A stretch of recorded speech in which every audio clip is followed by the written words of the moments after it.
So you know what time of day it is, don't you?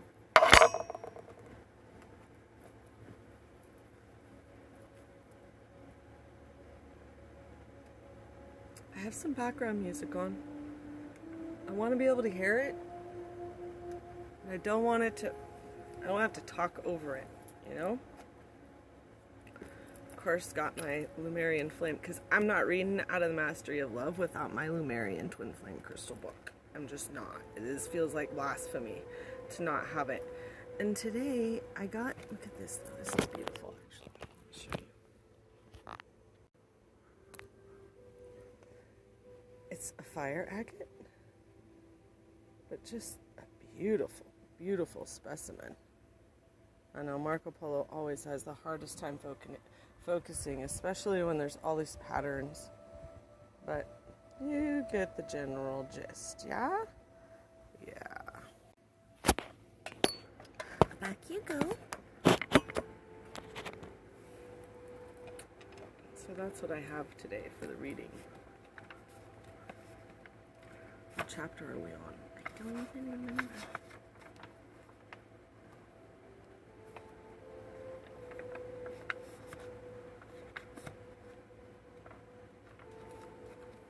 I think we stopped on chapter 8. I've got to find it. Yes. We did. So, Wish was almost done. Curious. I could look at the front to see how many chapters, but that's not how I do business. There's 12, and we're on number 9. I will get a notebook and start in the back and work my way forward. It sounded like someone was here. Oh well. If they are, oh well. I'm going for it. Okay. In Greek mythology, there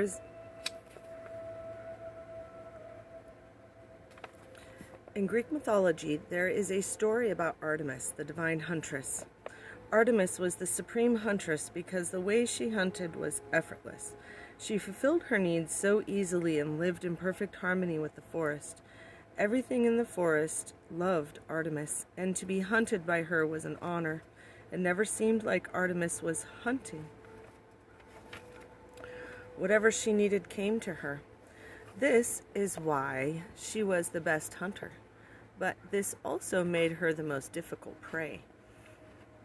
Her animal form was a magical deer that was almost impossible to hunt. Artemis lived in perfect harmony in the forest until one day a king gave an order to Hercules, the son of Zeus, who was searching for his own transcendence. The order was that Hercules had to hunt the magical deer of Artemis. Hercules, being the undefeated son of Zeus, did not refuse. He went to the forest to hunt the deer. The deer saw Hercules, and she wasn't afraid of him. She let Hercules come close. But when Hercules tried to capture her, she ran. There was no way Hercules could get this deer unless he became a better hunter than Artemis. Hercules called upon Hermes, the messenger of the gods, the fastest one, to lend him his wings. Now Hercules was as fast as Hermes, and soon the most valuable prey was in the hands of Hercules. You can imagine the reaction of Artemis. She was hunted by Hercules, and of course she wanted to get even. She wanted to hunt Hercules, and she did her best to capture him. But Hercules was now the most difficult prey. Hercules was so free, and although she tried and tried, Artemis could not capture him. Artemis didn't need Hercules at all. She felt a strong need to have him, but of course it was only an illusion. She believed she was in love with Hercules, and she wanted him for herself. The one thing on her mind was to get Hercules, and it became an obsession until she was no longer happy. Artemis started to change. She was no longer in harmony with the forest because now she hunted just for the pleasure of getting the prey. Artemis broke her own rules and became a predator. The animals were afraid, and the forest started to reject her. But Artemis didn't care. She didn't see the truth. She only had Hercules on her mind. Hercules had many works to do, but sometimes he would go into the forest to visit Artemis. Every time he did, Artemis did her best to hunt him. When she was with Hercules, she felt so happy to be with him, but she knew he would leave, and she became jealous and possessive. Every time Hercules left, she suffered and she cried. She hated Hercules, but she loved him also. Hercules had no idea what was going on in the mind of Artemis. He didn't notice she was hunting him. In his mind, he was never the prey. Hercules loved and respected Artemis, but this is not what she wanted. Artemis wanted to own him. She wanted to hunt him and be the predator with him. Of course, everyone in the forest noticed the difference in Artemis, except her.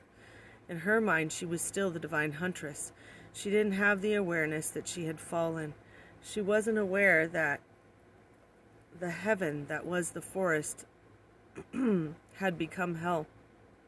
Because after her fall, the rest of the hunters fell with her. They all became predators.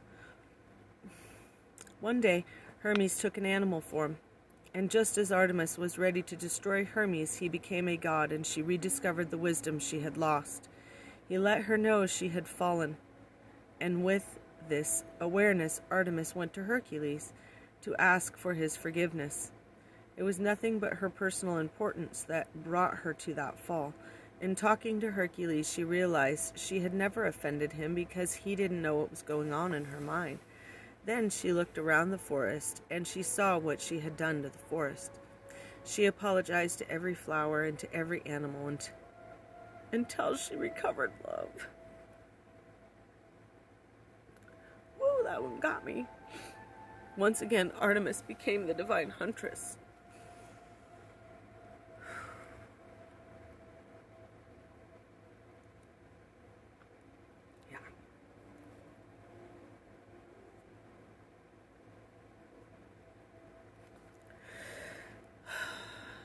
I tell this story to let you know that all of us are hunters, and all of us are prey.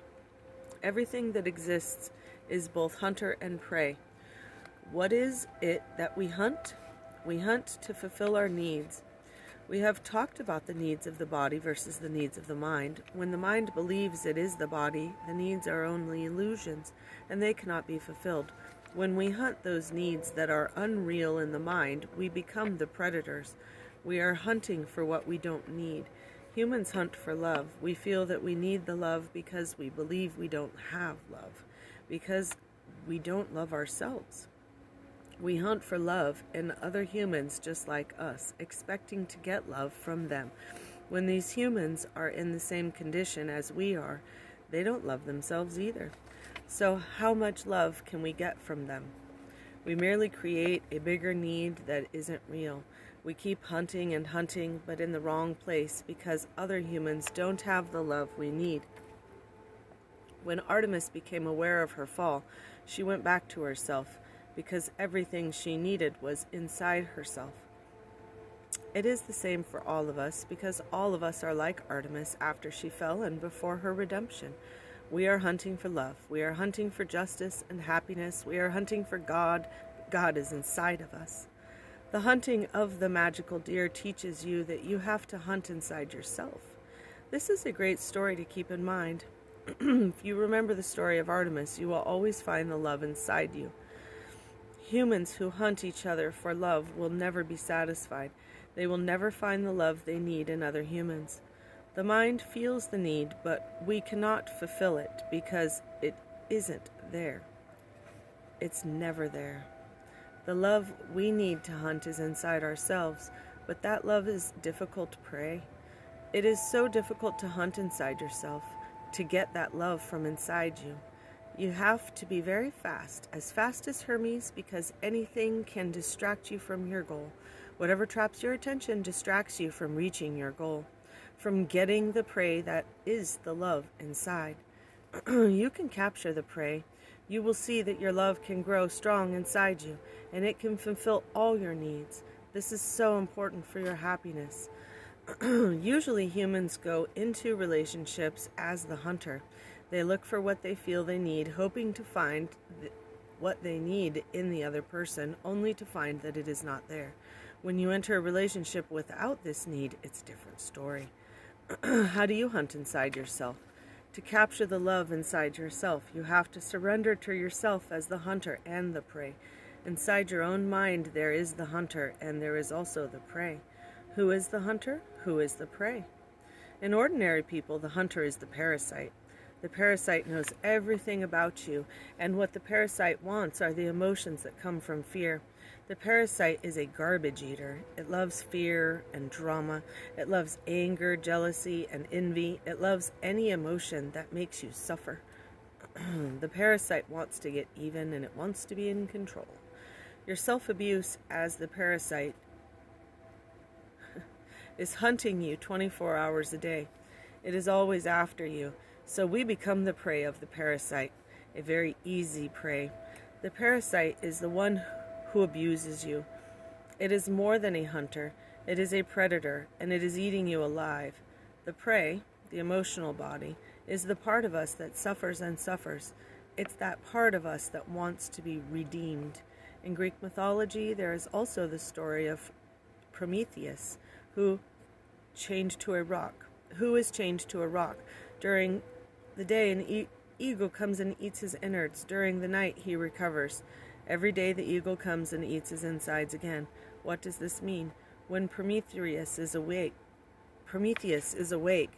he has a physical and emotional body. The eagle is the parasite that is eating his insides.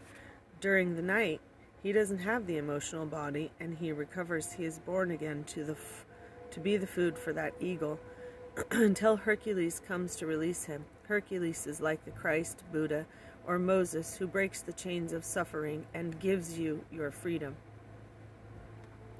Your freedom was there all along. So to hunt inside yourself, you start by hunting every reaction you have. You are going to change one routine at a time.